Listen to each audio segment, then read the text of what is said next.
welcome to the Nintendo Wiretap. My name is Amiibo Jason, and on today's episode, we're taking a look at a report that not one, but two brand new Nintendo Switch systems are coming out later this year. So without further ado, let's take a look. Alright guys, it's time to talk rumors.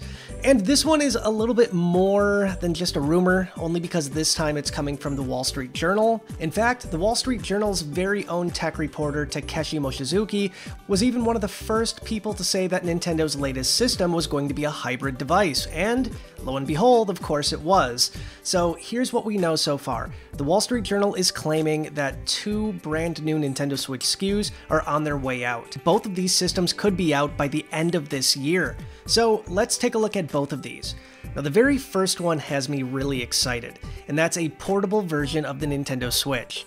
Now I know what you're thinking, the Nintendo Switch is already a portable system. Well, in this case, it looks like Nintendo is trying to go after the 3DS folks, the type of people that like casual handheld gaming on the go, but at the same time, they don't want to upgrade to a $300 piece of hardware, so this mini system looks like it could be for them. Now again, according to this report, it looks like it's going to be a smaller version of the Nintendo Switch, and it's going to strip some of the features like HD Rumble. Now our very own Tom Brown, you might know him from our D-Makes right here on this channel, mocked up what this thing could look like, and if this thing is real, I'm going to be very excited. I like the idea of having a smaller Switch, especially if Nintendo creates some sort of unified system that would allow me to, let's say, pick up one game on my Nintendo Switch at home, and then take my mini Switch with me and be able to pick up the same game at the same place.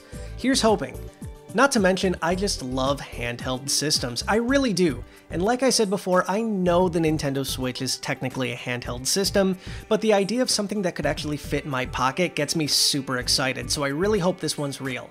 Now the second one happens to be a performance model of the Nintendo Switch. Now this is something I think a lot of people kind of assumed would come out at some point, and according to this rumor, it looks like Nintendo is preparing to have a beefed up version of the Switch.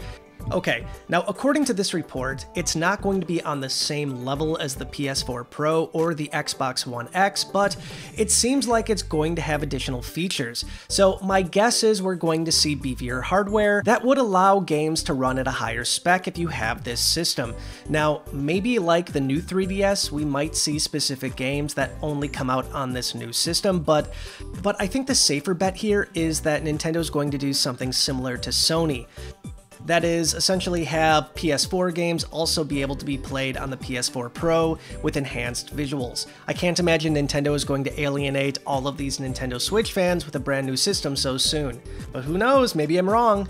Now the other thing I'm expecting here is a 1080p display instead of a 720p display. Why? Well, number one, the fact that Labo VR is coming out this year, it would really benefit from having that extra resolution. The 1080p display would give you a lot more pixels, and the VR is just going to work better. Now the thing that I'm not sure about at this point would be, is there going to be a bigger screen? Now I would imagine Nintendo probably won't do this, specifically because there's so many accessories out that it just wouldn't make sense to make a bigger screen for this system, especially with all the Labo stuff that is kind of dependent on the Switch's form factor, but really it's anybody's guess. So according to the Wall Street Journal, we should expect some sort of announcement at E3. Once again, this is a rumor, it's just a report, but keep in mind this isn't coming from just a tech blog, it's the Wall Street Journal. So I'm guessing this probably has some validity to it, but now I really want to know, what do you think about this? Do you think Nintendo would be crazy to do this? Do you think it's a great idea? Let me know your thoughts on this in the comments down below. And that's going to wrap up tonight's Nintendo Wiretap. I'll see you soon with yet another episode, but as always, until then, stay wired in. Bye, guys.